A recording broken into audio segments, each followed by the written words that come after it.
If you've always been curious about liquid chalk, but you've never actually given it a try, you are in the right place.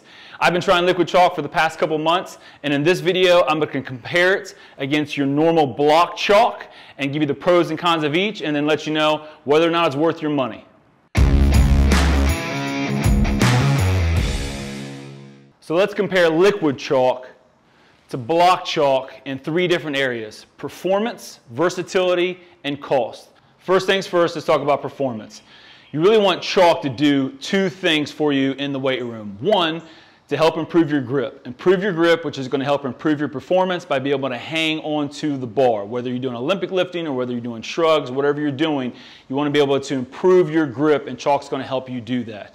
2, especially if you're doing a lot of high volume Olympic lifting, you want chalk to be able to help decrease some of the wear and tear on your hands. By improving your grip, you're going to be able to keep the bar from moving around within your hand as you do those high volume sets, and it's going to help take some of the friction away from the hands, and it's going to help prevent, at least to a certain extent, from your hands getting really tore up from all the high volume pulling. And when it comes to block chalk versus liquid chalk, so far I've found for both to be really good at both of those things. Whether I'm using block chalk or whether I'm using liquid chalk, my grip is improved. It does help with the wear and tear on my hands if I'm doing a lot of pulls from the floor. So from that standpoint, they're about even. The difference that you're going to notice between using a block chalk or using a liquid chalk is the amount of times that you have to apply chalk to your hands. Now for me, if I'm using block chalk, I'm probably applying a little bit of chalk to my hands probably every 2 sets, every 3 sets, depending on the heat and the humidity and how much I'm sweating. With a block chalk, you're going to put it on one time at the beginning of your workout, and then you may not have to reapply again for another 20 to 30 minutes into your workout. Now again, that is dependent upon the environment that you're lifting in and what you're doing. So if you're in a climate controlled indoor gym, you literally may have to put liquid chalk on just one time, and that could last you for an entire workout. Now, if you're like me and you're working out of your garage and it's July and it's 90 degrees with 70% humidity, I can put liquid chalk on at the beginning of the workout, and then I might not need to reapply for another 20 minutes down the road. 2 applications is going to, at most, is going to get me through. And what I actually like to do is I like to put on liquid chalk at the beginning of the workout, because what I find is even as it starts to rub off, and even as I start to, you can't really see it anymore on the hands. I don't know the science behind it, but it dries out my hands. So even when you can't see the chalk anymore, my hands still feel dry. And then I can apply just a little bit of block chalk as I kind of get into the back end of my workout. And that was sufficient for me to get through an entire workout with just that one application of liquid chalk and a little bit of block chalk, maybe towards the back end if needed. So next, let's talk about versatility. And what I mean by versatility is kind of 2 things. 1, the portability of your chalk. Now I keep my block chalk in a Tupperware container, and I can pop the lid on, throw it in my gym bag, and I can take it to the gym, or if I'm traveling or whatever the case may be, and I've done that many, many times.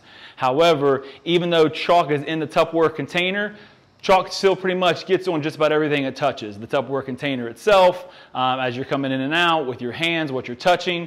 Whereas a liquid chalk, it's 1, it's smaller, and 2, it's not going to create the same type of a mess even within your gym bag. You can take your bottle of liquid chalk, throw it in your bag, and it's going to stay clean, and chalk isn't going to end up on everything in your bag. And the second piece on the versatility is if you're working out at a gym that does not allow chalk.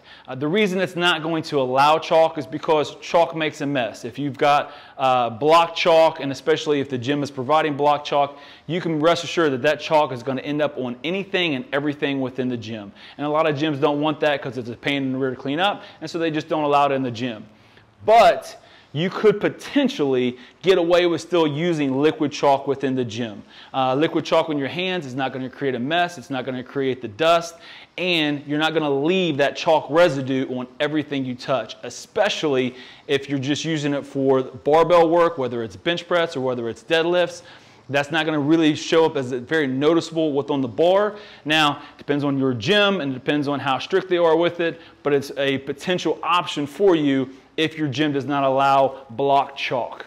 Next is price, and here's where there's not really much of a comparison between block chalk and liquid chalk. Now, a bottle of liquid chalk this size, this is 250 milliliters, It's going to cost you somewhere between 20 and 25 bucks.